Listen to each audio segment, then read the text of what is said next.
Bueno, para conversar no solamente del nuevo ataque en el Braem y los otros temas políticos, estamos con el congresista de Peruanos por el Cambio, Juan Cheput. Congresista, muy buenas noches. Muy buenas noches, Gracias Omar. por acompañarnos esta noche. Y quería empezar por lo que hemos conversado con el congresista Octavio Salazar. Me comentaba que usted también es miembro de la Comisión de Defensa del Congreso. Una situación preocupante, le decía hace un momento al congresista Salazar, porque es un ataque coordinado. Es decir, hace 4 días se dio esta emboscada en la zona de Huancavelica, se da este ataque a una base militar en Junín. Obviamente hay una estrategia de los sicarios del terrorismo, del narcotráfico. Hay una estrategia que tiene que ver con varias variables, ¿no? Valga la pena señalar esa palabra. En estos momentos tenemos al narcotráfico, a Sendero Luminoso, que viene fortaleciéndose sobre su base ideológica. Tenemos a la minería ilegal, a la tala ilegal. Obviamente hay una conjunción de esfuerzos para poner en jaque a nuestras Fuerzas Armadas y Policiales. Por eso lo primero que tiene que hacer todo el país es cerrar filas con nuestros miembros de las fuerzas policiales y también con nuestras Fuerzas Armadas, que vienen jugando un papel destacado en esta zona del Braem, ¿no? Y en Satipo. ¿Por qué digo esto? Porque lamentablemente muchas veces surgen una serie de voces indicando de cómo es posible que se hayan dejado sorprender. La situación es sumamente precaria y difícil, y no es un momento de quitarle recursos a nuestras Fuerzas Armadas y Policiales, sino de establecer una estrategia integral que permita de que se puedan desarrollar adecuadamente las acciones militares y policiales en la zona en la cual se están dando toda esta conflictividad, ¿no? Y lamentablemente muchas veces lo primero que se hace es quitarle recursos a las Fuerzas Armadas y sobre todo no establecer una estrategia integral para que de esa manera se pueda operar efectivamente en esa zona. Ahora, me llama la atención la motivación que pueda tener, digamos, el narcoterrorismo en esta zona, porque si bien el ministro dijo que era una especie de amedrentamiento a las Fuerzas Armadas y Policiales, no pensaría que más bien responde a una venganza de algún operativo previo de parte justamente del Comando Conjunto. Bueno, podría ser, ¿no? Esa hipótesis se tiene que resolver con las acciones de inteligencia y para eso se necesita de recursos y los recursos tienen que venir acompañados del apoyo político indispensable. A mí me gustaría mucho escuchar en las próximas horas un apoyo específico del presidente del Consejo de Ministros como vocero constitucional del gobierno hacia nuestras Fuerzas Armadas y Policiales, porque en momentos en los cuales se les cuestiona por cualquier cosa, pues simplemente se requiere de un apoyo total hacia la labor que vienen desempeñando. Ellos están haciendo una labor sacrificada, ellos no tienen los recursos que tienen en estos momentos otros países para enfrentar acciones similares. Están en muchos casos en una situación precaria por la ausencia de apoyo político. Yo creo que hoy en la Comisión de Defensa, donde hemos estado discutiendo ampliamente ese tema en presencia del señor Ministro del Interior, uno de los puntos claves que estamos planteando es el apoyo político del más alto nivel a nuestras Fuerzas Armadas y Policiales. A veces, congresista, pareciese que la guerra que enfrentamos en la zona de Braem es una guerra que ya hemos perdido, ¿no? Han pasado tantos años. Recuerdo en el gobierno del presidente Humala se dio ingentes recursos para atacar y había respuestas, había enfrentamiento constante. Recuerdo las tomas en el gasoducto, pero es una guerra que no terminamos de ganar. Mira, yo discreparía ahí, estimado Omar. Por ejemplo, se le dio el mando a la policía durante el gobierno de Ollanta Humala en el Braem, pero no se le dio ni un helicóptero. Y más bien luego, a inicios del gobierno de Pedro Pablo Kuczynski, las Fuerzas Armadas toman el protagonismo. Pero sucede que hoy en día hay cerca de 8.500 efectivos y 60 bases de las Fuerzas Armadas allá, pero que lamentablemente al no obedecer una estrategia integral, pues puede aparecer ante la opinión pública como que se está perdiendo esta batalla. Yo no creo que sea así. Yo creo que hay que mejorar los recursos hacia donde se necesita, que es la labor de inteligencia. Por otro lado, el apoyo político indispensable para que las acciones recomendadas por inteligencia se lleven a cabo. Y en tercer lugar, que la población entienda que este es un fenómeno complejo que es difícil de combatir. Mira el caso colombiano, con miles de millones de dólares de recursos no puede resolverlo, porque el tráfico de drogas eso es un generador de recursos formidable que hace que la minería ilegal, la tala ilegal y todos esos poderes fácticos que necesitan del desorden social o que necesitan tener distraídas a las Fuerzas Armadas se encuentren en el terrorismo a un factor de distracción para que ellos puedan operar. Por eso se requiere de un apoyo con recursos, pero por sobre todo un apoyo político, ¿no? Nuestros 4 muertos el día de ayer, un pésame a la familia policial, encabezada por el general Richard Subiate y el ministro del Interior, es indispensable, pero también es indispensable un apoyo de toda la población en momentos como estos. ¿El terrorismo es una amenaza latente en el plano político ahora? Bueno, lo que sucede es que los partidos políticos en general están pasando por un proceso de debilitamiento como consecuencia de los conflictos ideológicos, organizacionales, etc. Y la principal ventaja competitiva del Movadef, de Sendero Luminoso, es su coherencia ideológica. La ideología sirve de amalgama cuando hay diversidad de opiniones, es el elemento integrador, el que los une como un cemento. Y si a la coherencia ideológica, que sirve como amalgama, le das objetivos políticos y un pensamiento de mediano y largo plazo, pues tienes elementos que van a ayudar mucho a conseguir los objetivos que ellos se planteen, ¿no? Entonces, eso tiene Sendero Luminoso y a eso hay que combatirlo con elementos políticos sustanciales. La quema de este patrullero, por ejemplo, en la marcha contra el Congreso, ¿evidenciaría algún tinte por ahí terrorista, alguna infiltración? Por lo menos un tipo de infiltración que es necesario investigar, ¿no? Yo creo que podría ser un desadaptado que ha optado por ello para no alarmar tampoco a la opinión pública. Ahí en todo caso la policía, hay que confiar en ella, está haciendo las investigaciones del caso para poder determinar si es que ha existido algún elemento vinculado al terror o no, ¿no? Y en el plano político, congresista, ha renunciado hace unas horas su colega Pedro Laechea a la bancada de Peruanos por el Cambio. Entiendo que muy molesto por las declaraciones de Gilbert Violeta, ¿no? Que salió y declaró porque el congresista Laechea votó, digamos, en discordancia pues, con la bancada de Peruanos por el Cambio, en el caso de Kenji Fujimori, Guillermo Bocángel y Bienvenido Ramírez. Entiendo que por ahí va el fastidio y el distanciamiento. Mira, yo lamento mucho la partida, la renuncia de Pedro Laechea, pues era indiscutiblemente uno de los puntales de la bancada, pero también comprendo la actitud de Gilbert Violeta, que a partir de la individualización en Pedro está haciéndole un llamado de atención a toda la bancada. Pues no es la única persona, Pedro, con la capacidad profesional y el don de caballero que tiene, que ha aportado mucho a nuestra agrupación política, sino también de que nosotros en otras oportunidades hemos visto cómo algunos miembros de la bancada han tenido votaciones singulares. Ajá. ¿No? ¿Quién, por ejemplo? Bueno, los que se marcharon, Gino Costa, Alberto de Belaúnde, Vicente Ceballos, en la actualidad la misma Patricia Donaire, ¿no? Entonces, eso se tiene que cortar, obedeciendo el reglamento de la bancada. En el caso de Pedro tendríamos que hablar de una situación muy en especial, que son votos de convicción. Él desde un principio se ha alineado con un plan de gobierno y ese plan de gobierno estipulaba ciertos condicionamientos, ciertas premisas que él ha respetado.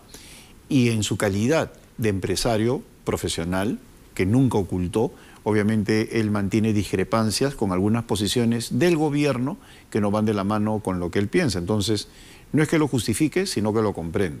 Y sí me ratifico en que es una baja importante para la bancada, ¿no? Bueno, le escuché en la entrevista que tuvo con Aldo Mariátegui y le dijo que él representaba evidentemente a la Sociedad Nacional de Industrias. Bueno, vamos, o sea, yo pienso que representa a los ciudadanos, no a un gremio empresarial.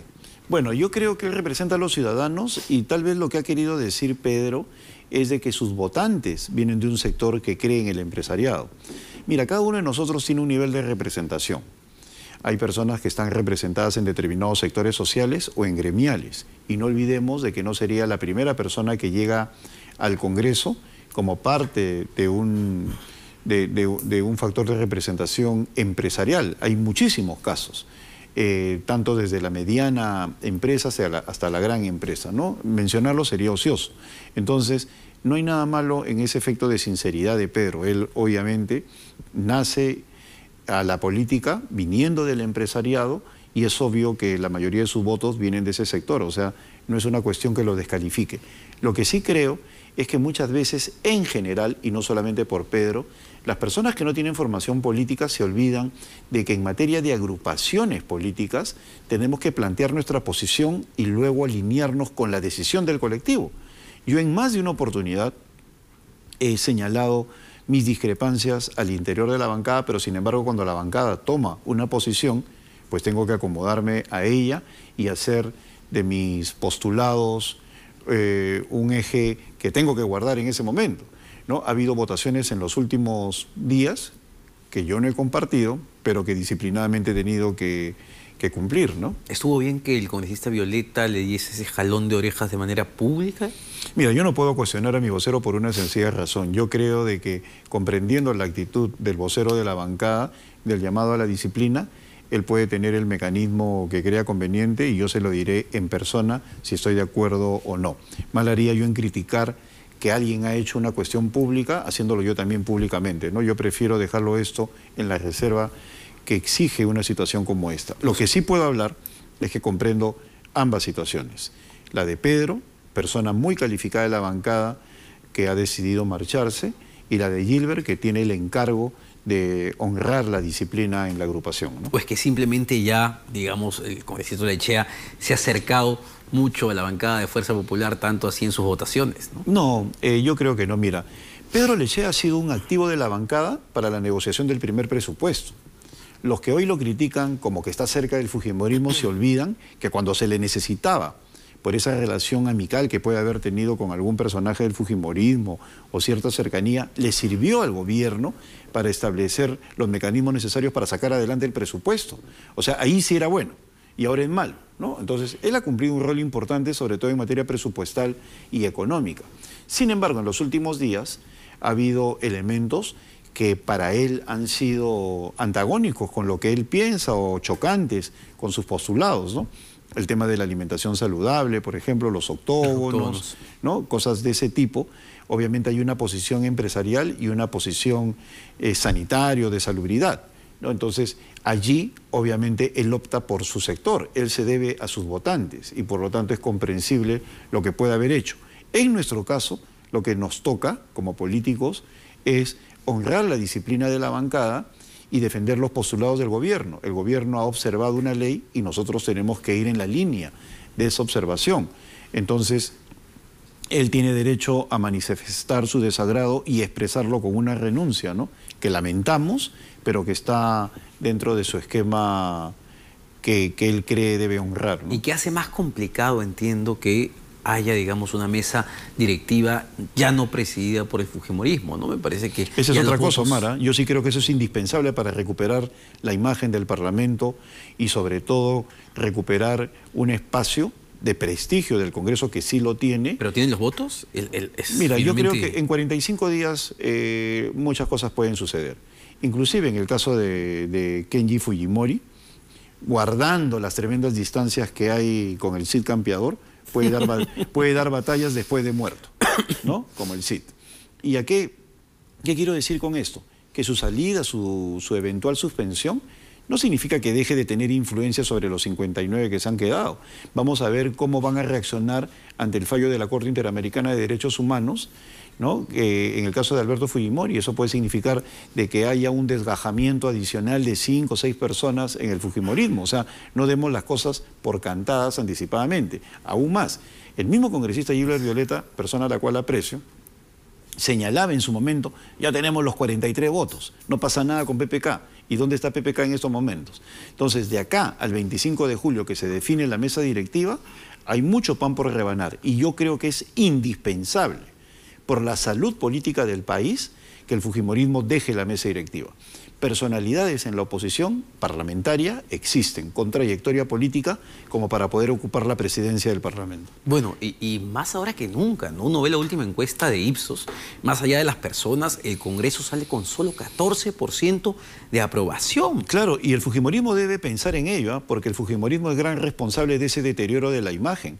Cuando uno ve quiénes son los parlamentarios cuestionados, 12, 14, 15, todos pertenecen al fujimorismo. Todos llegaron al Congreso gracias a Kenji Fujimori y a Keiko Fujimori. Es decir, si uno habla de los Avengers, de Yesenia Ponce, de Mamani, todos llegaron con el fujimorismo. Y por otro lado, los problemas que ha habido en la conducción han sido originados por una mesa directiva liderada por el fujimorismo.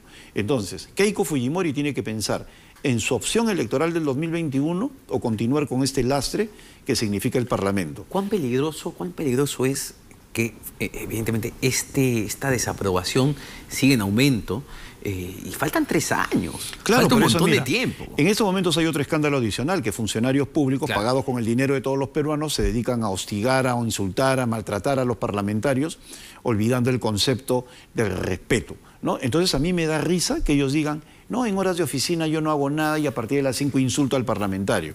Yo te pregunto, cualquier persona que trabaje en una empresa, sale de su oficina, se va a su casa y desde ahí insulta al gerente general de su compañía, ¿no? Y luego al día siguiente va a la empresa y dice, no, por si acaso yo te insulté después de las 5 de la tarde, estoy en mi derecho. No, pues, así no es. Esas personas juegan con esa caricatura del derecho político a opinar, permanentemente descalificando lo que dice un parlamentario, insultándolo en otros casos o caricaturizándolo. Y eso significa un nivel de degradación del servicio parlamentario que no se puede permitir. En estos momentos hay asesores, hay funcionarios como este señor Gibaja, que apenas habla un parlamentario de oposición, de inmediato le saltan al cuello.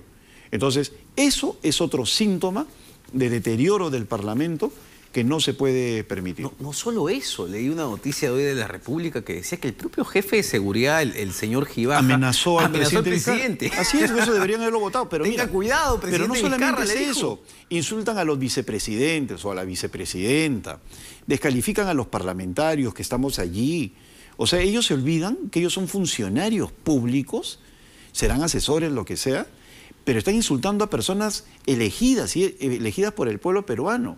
Entonces hay un nivel de representación, de jerarquía que tienen que respetar, pero gozan de todo lo que significa la institución parlamentaria para descalificar a los propios representantes del Parlamento en un nivel de deterioro que nunca antes se ha visto, ¿eh? Esto no tiene 5 años, 10 años, esto ha empezado con el fujimorismo, desde el fujimorismo, y se ha tolerado desde el fujimorismo con el pretexto que yo después de las 5 de la tarde hago lo que se me da la gana. Y eso contribuye al desprestigio, porque lo peor es que en ese afán de ocupar las redes sociales han inflado la planilla parlamentaria y de esa manera están contribuyendo a que el desprestigio del Congreso se incremente, ¿no? Pero más allá de los agravios que, claro, digamos, no se puede permitir, vimos en este reportaje de Cuarto Poder, no esta semana, la semana pasada, como el segundo del señor Gibaja, el jefe de seguridad del Congreso, le tomaba fotos a Nusca Guanaluque y al congresista Gilbert Violeta. Así es. Una práctica que yo entiendo en ningún parlamento del mundo se permitiría. Así es, yo creo que ahí se quedaron en haberlo denunciado. La denuncia tendría que haber venido de los protagonistas, porque eso significaba el despido inmediato de este individuo. Inclusive, por eso es que nosotros hemos votado por la investigación fiscal a Kenji Fujimori y los Avengers, porque el fiscal tendrá que llamar a todos estos personajes que lo han acondicionado al señor Mamani, para que de esa manera se vea quién les dio la orden, porque detrás de esto pueden surgir una serie de elementos adicionales que nos lleven a pensar de que el proceso de espionaje no se limita a Mamani y los Avengers, sino que se puede haber extendido al resto de parlamentarios. Es por eso importante la investigación de la Fiscalía. ¿Ha habido situaciones complicadas, algún tipo de sospecha de parte de los congresistas de las otras bancadas? Me refiero porque son personas que han trabajado en el servicio de inteligencia, ¿no? En una época muy oscura para el país. No sería sorprendente de que empiecen a aparecer micrófonos en diversos lugares. El mismo Kenji Fujimori ha señalado de que en su oficina hay micrófonos instalados o que podría encontrar, y que inclusive encontró la puerta abierta, ¿no? Entonces esa es una señal, un indicio que es necesario investigar. Y si han pertenecido al servicio de inteligencia, pues obviamente tienen los usos y costumbres como para poder establecer mecanismos de investigación con cualquier parlamentario. Entonces habrá quienes estarán que se mueren de miedo porque hablan de cosas ilícitas, y habrá quienes, como yo, estamos dispuestos a dar la cara ante cualquier cosa, pues no tenemos ningún tipo de negociado en la oficina, ¿no? Entonces, y eso es lo que a ellos les molesta, y por eso nosotros vamos a plantear una investigación profunda mañana en el Consejo Directivo, ¿no? Porque esto no se puede permitir. Ahora, ¿es verdad esta área y las sospechas que han surgido de que existe en el Congreso de la República un área de fujitrolls, gente contratada justamente para atacar? Hoy día hemos escuchado, digamos, al jefe de prensa del Congreso decir que no, que ellos han fortalecido el área de redes sociales del Congreso. Mira, lo que pasa es que los troles son difíciles de identificar por el hecho que son anónimos, ¿no? Pero por otro lado necesitan estar financiados, pues no se dedicarían a insultar las 24 horas. Entonces, desde la parte de la oposición es difícil poder identificar de dónde viene el IP, etcétera, etcétera, pero también es obvio que el que es troll no va a decir yo soy troll, ¿no? No, claro. Igual Montesinos decía yo no soy el asesor principal, ¿no? O se decía él no está en planilla, ¿no? Pero tenía una función que era perversa para el manejo del Estado. Entonces, esos robots, esos trolls existen. ¿Quién los financia? Es lo que va a constituir un delito cuando se identifique. Entonces, de ahí de repente el temor a perder la mesa directiva, porque mira, muchas veces uno se atornilla al poder por dos razones, o por ambición política o por temor a que se levante la alfombra, ¿no? Entonces, si uno tiene temor a que se levante la alfombra y se identifique todo lo que hay, se atornilla y no quiere dejar la mesa directiva. Por eso yo creo que es importante que de todas maneras presentemos nosotros una lista alterna, democráticamente hablando, a la que presente el fujimorismo para saber quién es quién. Y si Alianza por el Progreso decide votar con el fujimorismo, pues que asuma la responsabilidad de sus actos ante toda la opinión pública, ¿no? Convirtiéndose en socio de un fujimorismo que tiene mucho que explicar en su manejo parlamentario.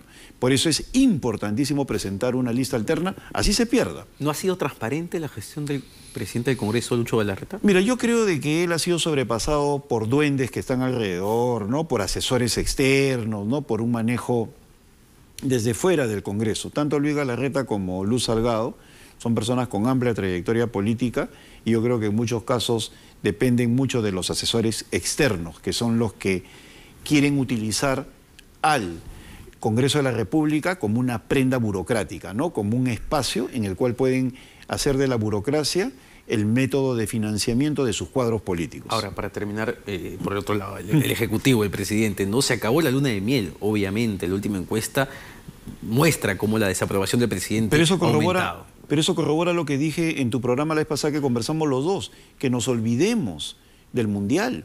O sea, el Mundial no va a ser un paliativo. O sea, de ninguna manera. Hace tiempo que el fútbol dejó de ser el opio del pueblo. Hace mucho tiempo. Entonces, las circunstancias en el Brain, de seguridad, económicas, políticas, los troles, etcétera, etcétera, van a sobrepasar lo que es, creo que el próximo partido es Perú-Brasil, no sé, en el domingo, ¿no? Entonces, todo eso va a sobrepasar el hecho de que la gente esté pendiente del partido con los brasileños. ¿La ha sobrepasado, digamos, la responsabilidad del presidente Vizcarra? No, lo que te quiero decir es que en el manejo, en la cuestión del fútbol, hay quienes dicen de que eso va a ser un interregno, ¿no? Que todos vamos a estar adormecidos por el fútbol y no es así. Que no, ¿no? Yo creo de que lo que se pensaba que iba a servir al gobierno para tener una especie de calma política, yo creo que de ninguna manera va a suceder. Tenemos de por medio la delegación de facultades, tenemos la ley de cooperativas, tenemos probablemente la ampliación de la legislatura, tenemos las explicaciones que se tienen que dar desde el Congreso, la elección de la mesa directiva y las exigencias sociales que hay a lo largo y ancho del país. Por eso yo creo que el presidente tiene que aprovechar más bien en consolidar su relación entre ministros y Congreso, bancada parlamentaria de Peruanos por el Cambio, para que de esa manera pueda establecer un mejor mecanismo de enfrentamiento a las fuerzas fujimoristas. Muchas gracias, congresista. Gracias, congresista Juan Cheput, sobre todo los temas políticos. Nos vamos a una pausa, volvemos con más.